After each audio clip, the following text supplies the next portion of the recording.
It was the 12th of April, 2013. I was working at a local branch of a national TV news organization. We were probably the third largest newsroom in West Virginia at the time. I was mainly working as a news writer, but I helped with assignment editing for our reporters whenever we had something big come up. I got called in just after midnight. All hands on deck. Just from the way they talked to us and the urgency in their voices, I thought we were looking at another 9/11.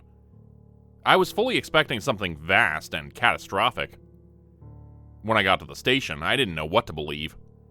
The parking lot was packed, but I didn't see anything resembling police or FBI vehicles. I did recognize the symbols from both the USACE, United States Army Corps of Engineers, and EPA, Environmental Protection Agency, though. At this point, I thought we were looking at a natural disaster. I was ushered inside by a strange man in rough denim jeans, a flannel shirt, and some kind of Bluetooth headset. He was clearly supposed to look like a civilian, but everything about his demeanor screamed military. The determined eyes, the no questions asked kind of demeanor. There was no point in questioning him. These people were brick walls. The newsroom looked different in the dark. Everything does. The shadows were longer, and everything had a slight echo to it. Maybe the sounds just weren't soaked up as quickly by the background noise. There weren't enough chairs for everyone, so some people were sitting on the floor. I was in the back, leaning against the wall next to my fellow news writers, Ben and Erica, last names withheld. We were all a bit worked up and anxious, but Erica couldn't turn herself off. She was always working, and always making mental notes. "Not everyone's here," she whispered. "What?" "We're missing people," she repeated. "We're missing a live camera crew." She was right. Peter usually did live camera coverage. He worked closely with Noelle, who was also nowhere to be seen. Literally everyone but those two were there. Noelle usually did night and early morning coverage, so I expected her to be front and center. They were working up in Juniper," Ben added. "Got a call from a local." "Something happened up there?" I asked. "Wildfire?" "No, nothing like that, no." Ben shook his head. "No idea what, though.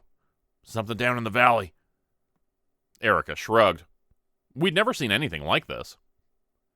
A woman in a pantsuit walked in, and two men stepped up to block the exit. We'd never seen any of these people before. We usually use this room for morning briefings, but without the murmur of people sipping their morning coffee, the room seemed more sinister. The pantsuit woman held several folders, and kept talking to someone over her earpiece. Out of all the people in the room, she seemed to be the one with the most answers. As if to demand our attention, she slammed the folders down on the front desk. Hard.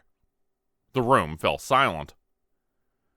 "There is a situation developing in Greenbrier Valley," the woman in the pantsuit said. "There has been a small earthquake. There are no casualties.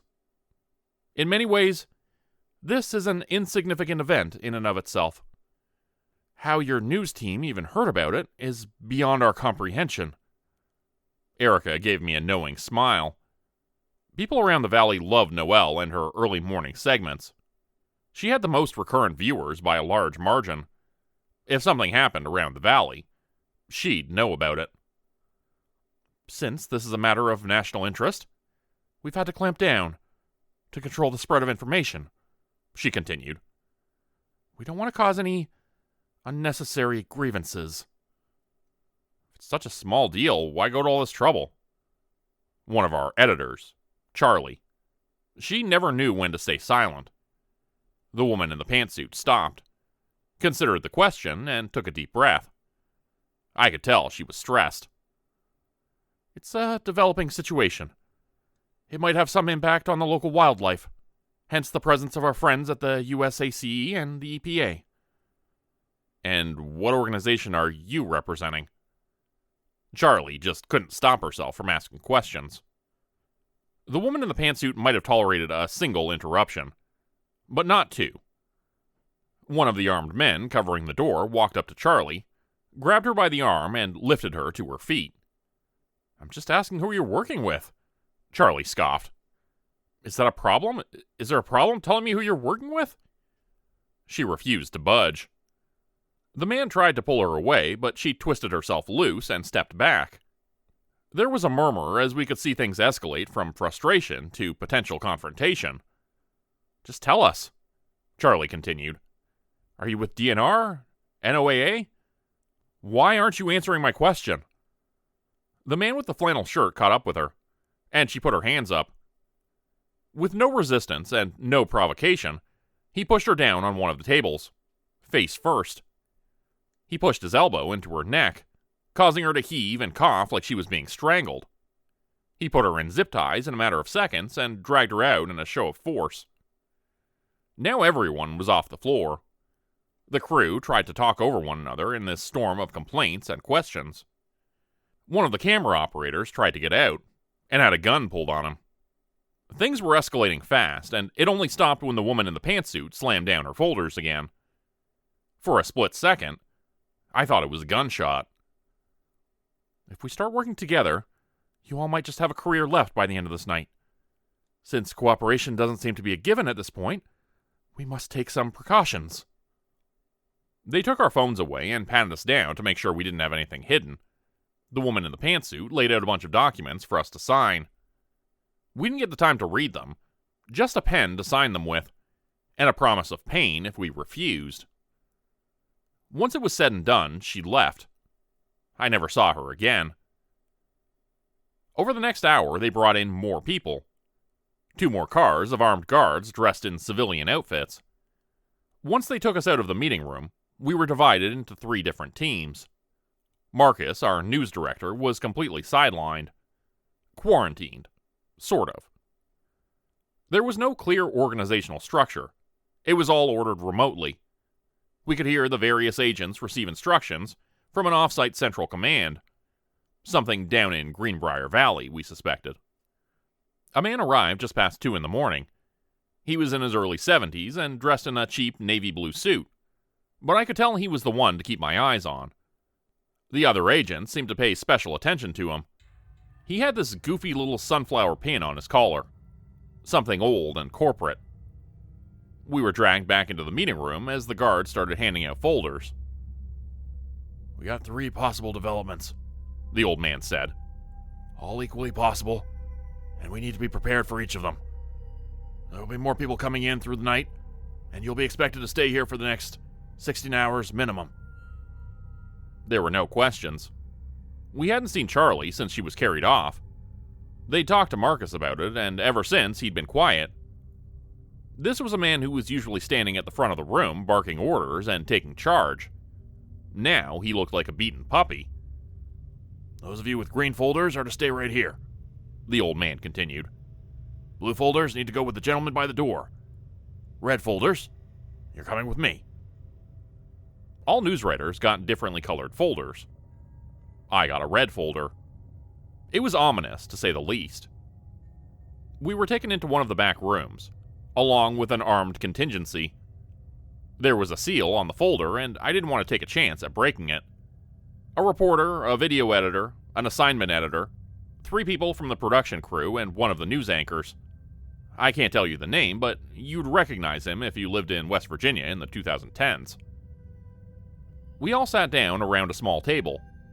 The old man followed us there, reminding us about the NDA we'd been forced to sign.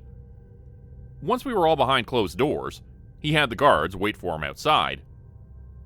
For a moment, it was just the old man and us. "I need your absolute discretion on this topic," he said. "You can now read your briefing." We broke the seals and went through our folders. Page after page of details, pictures, graphs, and statistics.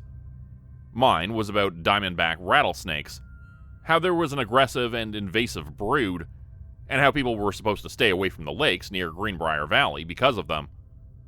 Something about an urgent call for people to stay out of various underground caves, and not to be alarmed by the presence of wildlife specialists in the area. It all seemed hastily prepared. One of the editors raised his hand, and the old man allowed him to speak. "This doesn't make any sense," said the editor. You know there are no Diamondbacks like that around here, right?" "Doesn't matter. You're gonna have to report it." "No, I mean, this is a lie. It's fiction. These are native to, like, Georgia." "Doesn't matter what it is, and what it isn't. You're reporting it." "But I'm telling you, people will notice." "They'll believe whatever we goddamn tell them to believe." The old man slammed his hand down. Hard. We all recoiled as one as the guards opened the door. He was waved aside, and the door promptly closed. As tempers cooled, the old man stepped outside to have a smoke. The rest of us were left to discuss on our own for a while. We compared notes, and we weren't thrilled about the implications. This was clearly a worst-case scenario kind of folder. And while the whole story about enraged rattlesnakes was fiction, it still highlighted something. If this scenario took place, there'd be armed guards surrounding a massive area. They spoke of a possible controlled burning of the undergrowth and closing several large roads. About 36 homes would have to be evacuated. Minimum. But it wasn't even about what they were saying. It was about what they weren't saying. This was clearly not about rattlesnakes. So what the hell were they afraid of? Whatever it was bad enough for them to threaten to burn down several acres of forest in the Lewisburg area. Then I saw the eyes of our news anchor go wild. "There are timestamps," he said. "This one is in 4 hours." To put that whole plan into action, with such short notice, they had to have already put things into motion. When the old man returned, we were again separated and told to start working on the news segment. I was to write it up and summarize it, using the provided information and quotes to make it cohesive. There were some pictures and videos handed to our video editor. Our news anchor was told to perform a mock interview with a supposed snake expert, who could explain the situation. It was actually just one of the guards sitting in the adjacent room with a walkie-talkie. We were going to pre-record it all so that the segment could be played if a sudden evacuation was necessary. I found it strange, considering our station was nowhere near the area that officially needed to be evacuated, according to their own fictional scenario. There was something else brewing. I managed to catch a glimpse of Erica, and we exchanged a look across the hall. I asked one of the armed guards if I could use the restroom. He didn't seem to mind, but told me he'd check on me in a few minutes. I excused myself. I met Erica in the bathroom. I could tell she was flustered. She kept washing her hands as if trying to keep herself occupied. "What'd you get?" I whispered. "What'd they tell you?" "They say they're hunting an escaped convict. Armed and dangerous. You?" "Rattlesnakes. Diamondback rattlesnakes." "What?" "Yeah," I nodded. "Rattlesnakes." We compared notes. The stories provided were completely different, but they had something in common. Evacuation of an area and the presence of armed guards. Both could also be a future explanation for possible civilian injuries. What changed was the scale. Erica's story was much smaller in scope, and somewhat more believable. Mine would have the same effect, but to a much larger area. Also, her story didn't involve setting fire to parts of the valley. It did mention locking doors, though, and not picking up hitchhikers. Erica was dumbfounded. She walked back and forth, scratching her head. "What the fuck is this? What aren't they telling us?" "This is not the time to ask questions. We gotta stay low on this." "But this is fucking bullshit," she wheezed. "What the fuck are we gonna lie about next? Bigfoot? The chupacabra? The red piper birds that trick kids into the woods? I don't fucking know, but it doesn't matter. We can't do shit right now." Erica didn't like it, but she knew I was right. And to be fair, that red piper bird story had some merit to it. I know a guy. Our time was up, and we were moved to different rooms. I was plopped down in front of a laptop with a guard supervising my actions. They'd pulled our Wi-Fi, but I started sketching up a segment about the supposed Diamondback outbreak. Every paragraph was reviewed, and there was no revision. Everything was immediately sent to the studio, or sent back with a list of notes. There were protests from the crew, but they were quickly silenced. The video editors had little to nothing to work with, and without Noel and Peter, we knew people would start to ask questions. You just couldn't have an early morning segment without them, about something so outlandish. Not only were we lying, we were forced to do it badly. It's just a precaution, we were told. That's all there is to it. A precaution. It probably won't air. People were running all over the place, some of them screaming at each other in the corridors. Someone was crying in the bathroom, and a guy from the production crew passed out from the stress. He looked like a ventriloquist dummy, sitting with his eyes half open as he slumped over in the corner. One of our assistants were trying to explain something to a guard and got a right hook straight to the jaw in response. Things were getting out of hand. Quickly. And I was under intense pressure to finish my writing. At one point, we were all pulled out of our chairs and pushed up against the wall. When people started protesting, we were all told to be quiet. And for a few minutes, you could hear a pin drop. And somewhere in the distance, a helicopter. The guards started buzzing about. They talked about preparing for something. They brought out a kind of plastic paneling and duct tape from one of their trucks, and forced one of the writing teams out of a meeting room on the bottom floor. The helicopter was coming our way.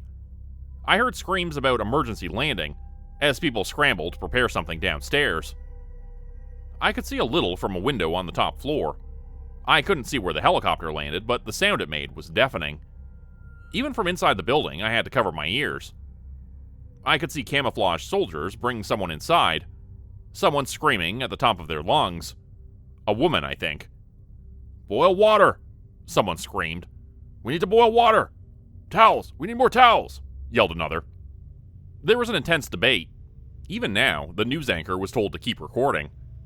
The old man was debating something over his earpiece. I couldn't quite make it out, but I heard some colors mentioned. It seemed that the red folder would be the most likely outcome. Then at some point, it sounded like the red folder wouldn't be enough. They were already talking extensions and further contingencies. At one point, while the initial parts of the segment were exported for review, the old man pulled me aside. I was taken downstairs, closer to the screaming, and put in a small side room. "I'm gonna be honest with you, miss," he said as we shuffled down the stairs. "We might have to go off script on this one." There were no more physical folders to distribute, but they called this theoretical contingency the violet folder. It was just me and Ben working on it, seeing as the first folder had been completely abandoned, and we needed a new solid concept. The mildest scenario was no longer plausible, it seemed. The old man sat us down and complained that we needed something to explain a whole new set of events. "We're talking maybe 6 or 7 miles increased radius in each direction. Complete water shutdown for all of Lewisburg for at least 36 hours. Semi-controlled fire at an unprecedented scale. Intermittent power outages. Waves of ground shocks that can cause everything. From traffic disruption to bursting gas and sewage pipes." I don't know. "Where do we start?" asked Ben. The old man threw up his arms in defeat. He looked 10 years older. "I don't know," he admitted. It has to make sense." "So just tell them the truth. Tell us the truth," I pleaded. "We can help." For a moment, I could see he was considering it. He was nodding, looking down and searching for the right words. Then something changed. He held a finger up to his earpiece, and his eyes shifted. Someone was talking. Suddenly, he shot out of his chair. "You're not bringing them here," he told someone on the other end of the line. "We have civilians. You can't. No." And with that, he ran out of the room. Ben and I just sat there for a while. I tried to imagine what could be happening out there to cause this kind of response. I thought back on what the woman in the pantsuit had said. This is a situation developing in the Greenbrier Valley. That's a huge area. Was it that she'd just been unspecific? Or was this something that really encompassed the entire valley? Considering I was working on the violet folder, I was starting to consider the latter. I don't know what to do," Ben admitted. There's, nothing like this that I've worked on. I mean, none of us have, I added. Water, power, plumbing. Did he say earthquakes? Earth shocks, nodded Ben. Not earthquakes, but a series of aftershocks. How do those come about? What the hell do we say? I'm not a geologist. Ben smiled. Maybe, blame the Democrats? I chuckled.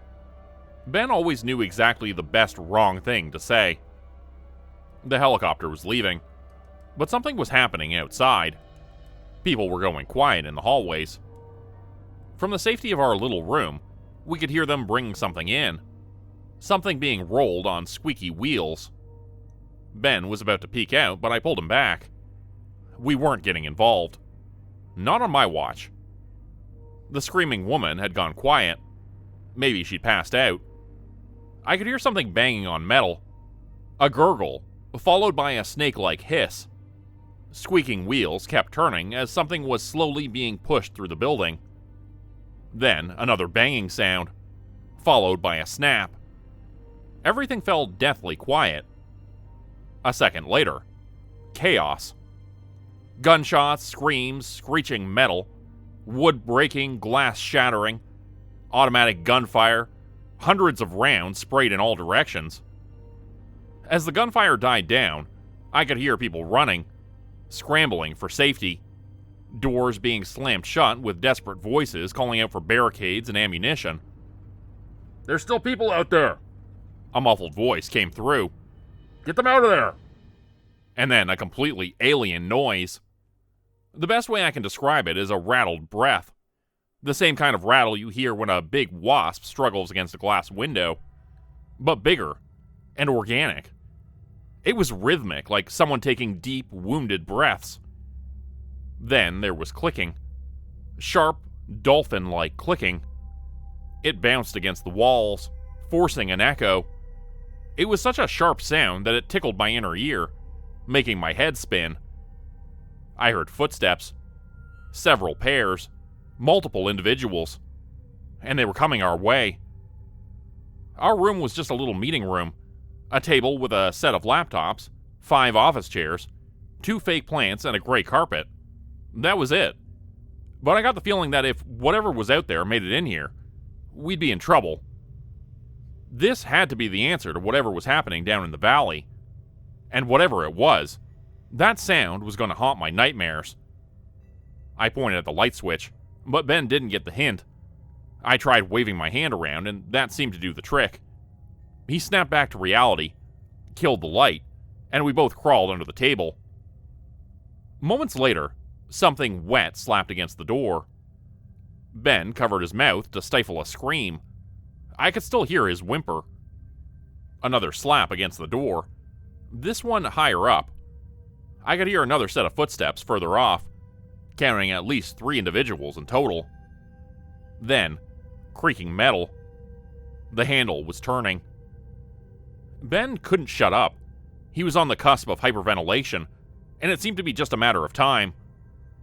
You gotta stop. Just stop. I can't. I can't. No.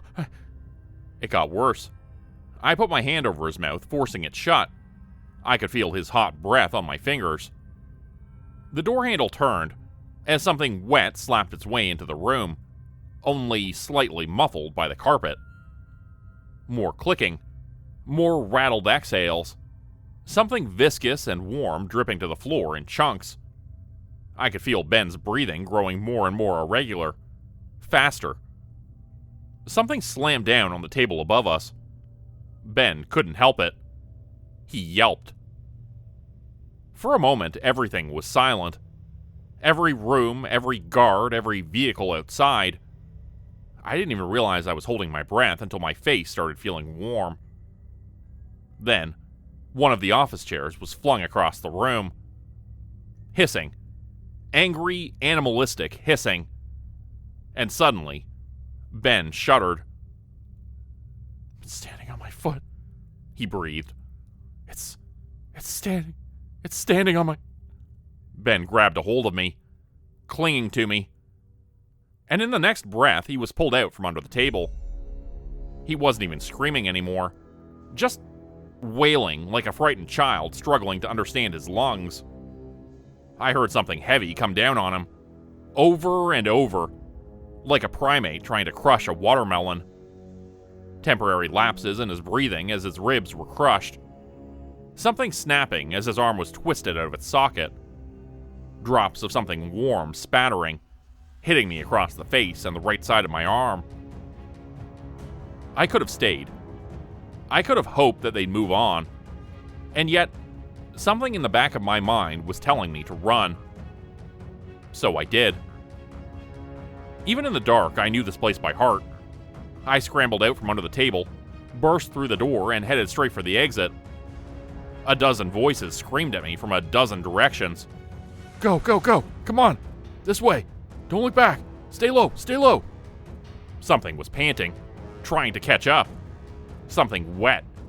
I could feel it brush against the back of my head, pulling away a handful of strands of hair. The front doors opened as the man in the flannel shirt pulled me out. Gunfire echoed as whatever had been behind me retreated into the dark. I only caught a glimpse of them. Slick, oil-black skin, eyes like a shark, deep and unfeeling, rows of syringe-like teeth, roughly humanoid but only by shape. Someone yelled out that they got one. Emboldened, doors started to open. More gunfire, screams, and flashes of light. Yet all I could concentrate on was the deep, dark blood covering my hands, still dripping from my face. After that, things went fast. I was pulled out and examined. They went for the segment about the escaped convict, claiming at least one known victim, Ben. They kept the story small and local. If you lived in the area back in 2013, it is possible you might have caught it on the morning and afternoon news on April 12th. A short mention of it on the 13th. We were under strict control, and they weren't kidding around when it came to threats. They made it very clear that a single word about this would not only jeopardize our career, but our very lives. It's been 10 years. I've changed a few locations, a few names, and a few details, but the gist of it is right there. Maybe they're still checking in on us from time to time to see if we're behaving. I don't think they are. I'm making this as a sort of witness to what really happened that day. There was no escaped convict. No knife attacks. But people died that day. And I still haven't the faintest clue why. And we can't even ask questions. Or they'll make us pay. But I won't forget. I can't. And you'll never find me anywhere near West Virginia again. Become a channel member today for early access, bonus videos, and special emojis only available to members. Check out the description below or click the join button for more info. If you'd like another way to help support the channel, please consider joining my Patreon page at patreon.com/JordanGroupHorror. As a patron, you'll get access to bonus videos and content. You'll be credited at the end of every video going forward, and if you decide to stay for 3 months, I'll name a character after you which will be featured in a Hollow's End story. Links to join the Patreon are in the description. Thanks everyone for listening. Please like, subscribe, and comment to help the channel continue to grow. And see you again next time at 4 p.m. Eastern Standard Time. Hope you have a great night.